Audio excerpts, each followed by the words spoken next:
the Super Chum Bucket. I will play this game. Patrick's Maze is nothing more than just a maze. That's all it is. So I just want to play this because this is like the grand finale of this video. This is SpongeBob Donkey Kong. Only not as good, but it's still fun to see this. Like it's SpongeBob Donkey Kong. The one thing I like about this that I've always noticed is I like his animation going up and down the ladder. Like that's pretty well done for a shitty, cheap plug-and-play game like this. When you see Plankton like beat his arms against the thing, that's when you know like the Donkey Kong barrel equivalents are coming down, which are like little donuts. See, it is just Donkey Kong. You know what? What about Donkey Kong is not entertaining, even if it's done like this? Like, I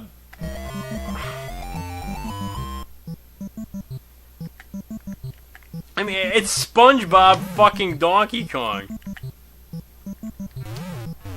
Oh fuck! I like the, I like the new maps. It's almost like we're getting a new Donkey Kong game, only it's like SpongeBob, you know. Only, if you look at this too, you don't die from falling from a high height, which is nice. That's the only that's one of the main shitty things about the original Donkey Kong. You fall too far with Jumpman, which is Mario, you fucking end up dying. Only it's not like that with SpongeBob.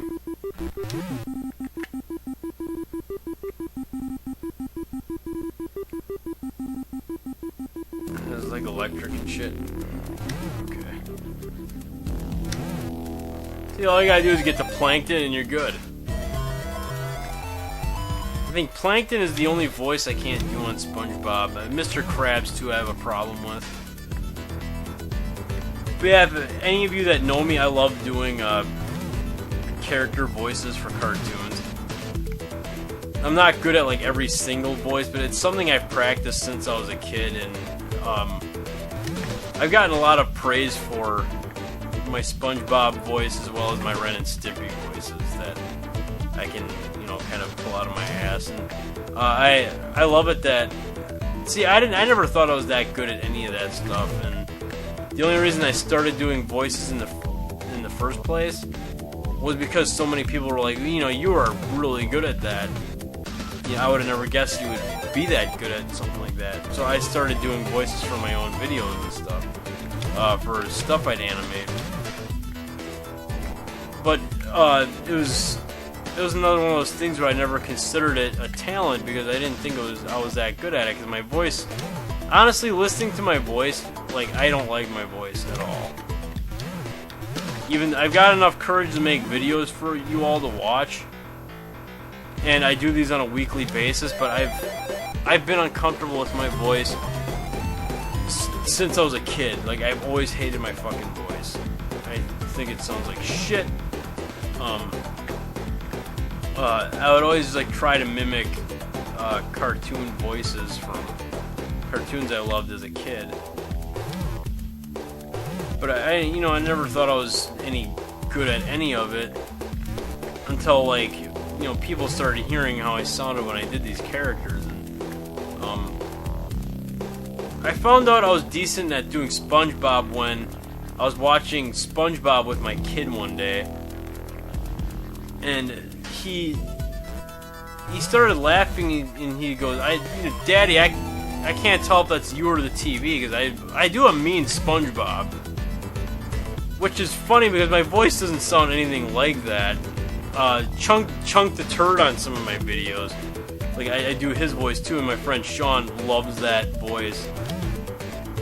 And the only reason I kept Chunk around too is because of Sean, because I love Sean, I miss him. Sean, if you're watching this, I miss you. It sucks that you don't work the factory with us anymore. You're one of my favorite people that I've ever met in life. You're a lot like me. I'm glad you're happy now. Yeah, even Chunk the Turd, he's got that really weird voice, and I have to work hard to do that voice too. Oh, hey, Glen, how's it going? I can't do it tonight because I've been having a little brandy, so it's a little hard to do. Plus, I have to actually suck up a lot of air. to do that voice. But this video is 17 fucking minutes long. Well, it might be shorter than that if I edit it, but anyway, you get the gist of it. This is a SpongeBob plug-and-play game. It hasn't come out on any console. It's just cheap, shitty rip-off of Atari 2600 game. If you find one of these at like your local thrift store, it's worth it if you can find it for a couple bucks. But the thing that perplexes me is that people bought these things in the store. I remember seeing this one in the store when it was new, and it was like 25 bucks. So you've all seen each game on here.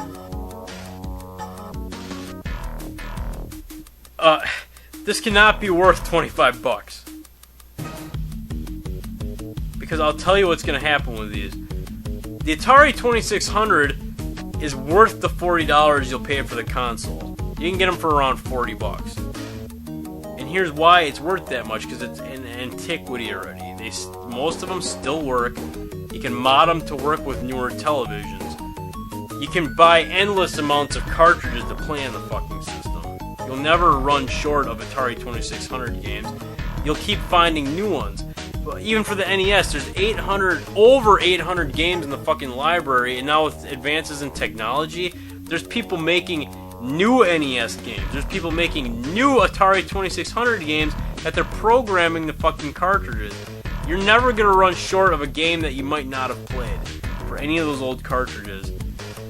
With this is all you're going to get out of one of these. These like 5 or 6 games. So if you can find one of these at St. Vincent's for like $1, yeah, it's worth it. But I would have never paid 25 bucks to 30 bucks for one of these fucking things. And what I will say about this is that these things were fucking highway robbery. These were bullshit. Did I have fun playing this? Yes. It was humorous to see Atari 2600 games with SpongeBob sprites, but there's really nothing special about it otherwise. I would go buy the original consoles. You'll get your money's worth, and you'll have something to share with your kids and other future generations. You know, something you can always look back on. These are just fucking worthless, and they only appeal to people like me. Game collectors that got nothing better to do but make videos about shit like this. That, you know, collect this garbage that will end up sitting in my room collecting fucking dust like this one has until I fucking pulled it out again. This one was in my room for about a good 6 months. That's the last time I played it. I'm surprised the AA batteries in it fucking still work. And, you know, until I played it for you guys.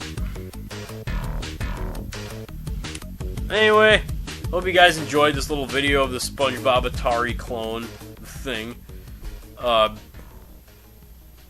Happy Monday. I'll see you all next Monday with whatever game I decide to play. See ya.